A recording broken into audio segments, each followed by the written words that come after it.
Turner.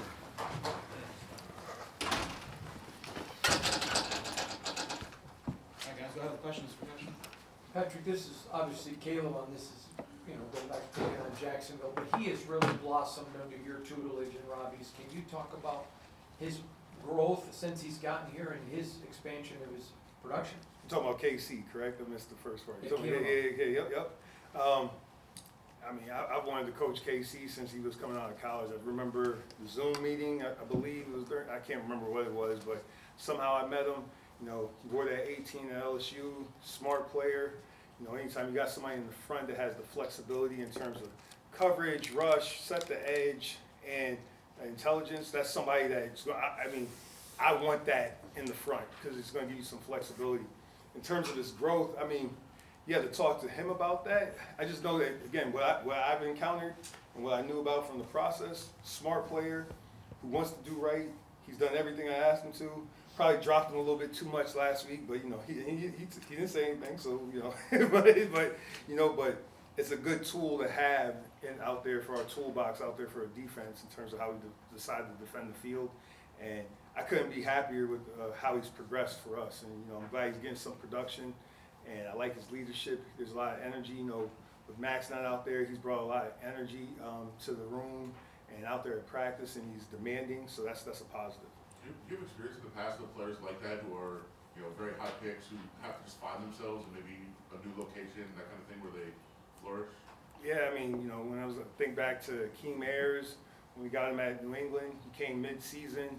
I think he was at Tennessee. He had production there too, but we got him mid-season, and then by the time the end of the year, I think he had like 4 or 5 sacks. He had an interception or 2, a lot of flexibility. Similar in terms of somebody from college that I thought, my buddy Trey Brown, who played, I think Akeem went to UCLA. He knew him. He kept telling me when he was coming out, he's like, "You gotta like this guy." I'm like, and I think I disagreed with him early on, but then when we got him, first game he got in there, I think he had a sack on a Tex game, and I was like, and of course, Trey called me about that. And then from there, the kid just ended up getting an interception, made a big play in the Super Bowl, setting the edge so Hightower could make that play on Marshawn that led to the interception. So, yeah, I've had some experience. He's the one that comes to mind when I think about it in terms of similarities. Patrick, it's a short week. An opponent that you guys don't always see in the Jacksonville Jaguars, they changed quarterbacks.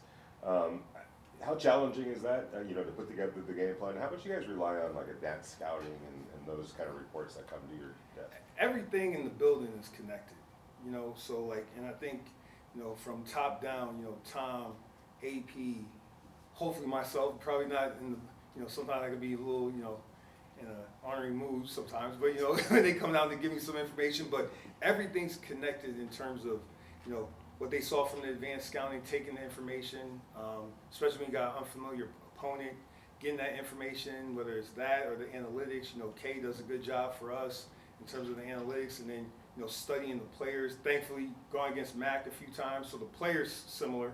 We played against Peterson's system before, so there's some crossover there, but everything's connected, so we rely on everybody. It's, to go out there on Sunday and try to win a game in this league is hard, obviously, and we've had our struggles this year, but it's all hands on deck, so that means whether it's in the building, on the field, that's what we're trying to accomplish here, and everything's connected. When do you usually get your eyes on the next opponent? Who, me? Yeah. It's different for different coordinators, but I work ahead. I work way ahead. So like my thoughts I had on whoever the opponent is, again, it might fluctuate based on injuries and quarterback changes and stuff like that, but just keep remembering, I don't have any hobbies, so downtime's football time, and I have the ability to compartmentalize. I learned that from Bill. Even when I'm watching a different opponent, just taking notes there, here. It's just you're watching a game on TV, taking notes. I learned from the best in terms of Bill with that. So, because he always knew what what was going on with everybody. So, try to be similar, not close, but I try. Especially when you are trying to work ahead like that, like a new wrinkle, like Ingram goes out, the new guy Strange comes in, all of a sudden he flourishes. Last week, how much does that kind of change up the approach, or like, oh, we got to look at this guy? We're trained in this league, and I think most sports leagues, especially when you're dealing with a contact sport like this, you got to be trained in dealing with adjusting. So whether it's from practice. You know, AP might do a sudden change period. Boom, got changed. We're supposed to do third down. Oh no, we're down in the red area, 4th and 4. You know, like, so we're trained like that. You know, from the way you come up in this league as a quality control coach, you know, you get given like 12 tasks from 5 different coaches, and you're dealing with that. Then you do a good job there. Then hopefully you transition to being on the field. And as a position coach, somebody goes down, somebody has to tie their shoe. We're just trained in that chaos of a game, a practice, which leads to, you know, everything being connected. So just being able to adjust based on injuries, that's part of our training. And, you know, you always think of it, we're 1 to 32, whatever spot you're in. You know, so hopefully, you know, you're one of the best in the world at doing that, and you try to, you know, you're trained to do that, and you try to do your best to adjust. Coach, a couple of weeks ago, AP referred to Spillane as the bell cow of the defense. How much more does that even ring true now with Max being out and him having to really step up and be like the one leader? The biggest thing for me was Spill. He's my mouthpiece, or he's my voice out there on the field. I spend a lot of time with Spill.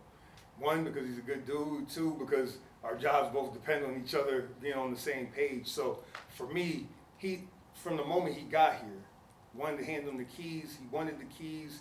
He's been doing a good job for me. Max is a defensive lineman. Max is definitely our leader of our group, and really probably for the building, I would say.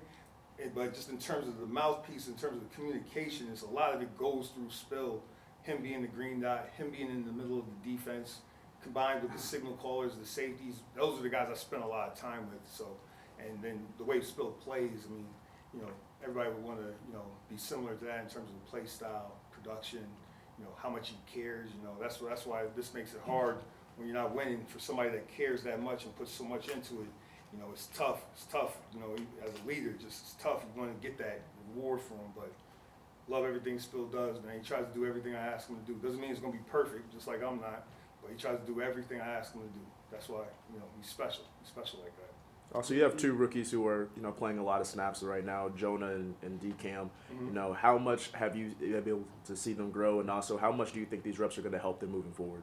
Any rep's going to help. You know, just repetition. Again, I can show them in the classroom, we can watch tape, but until they feel it, they experience it, that's where the growth is going to occur.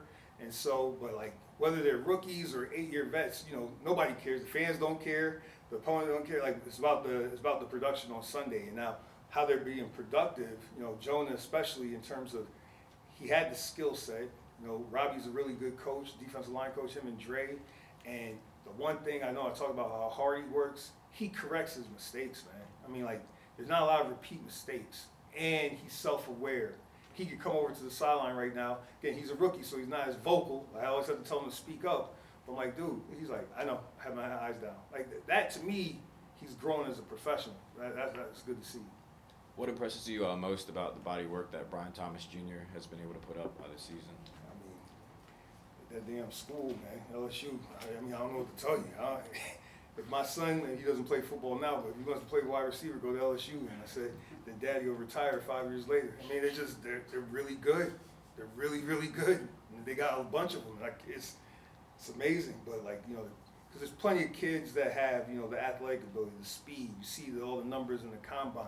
But these dudes come here to this league and they're just taking off. You know, Jefferson, Chase, all these guys. I mean, neighbors at the Giants. I mean, they're really good players. I mean, I'm sure they're probably competitive with one another. It started. I mean, for me, I remember Odell probably started there, and then escaping my name, the guy at Cleveland and who's at the Dolphins.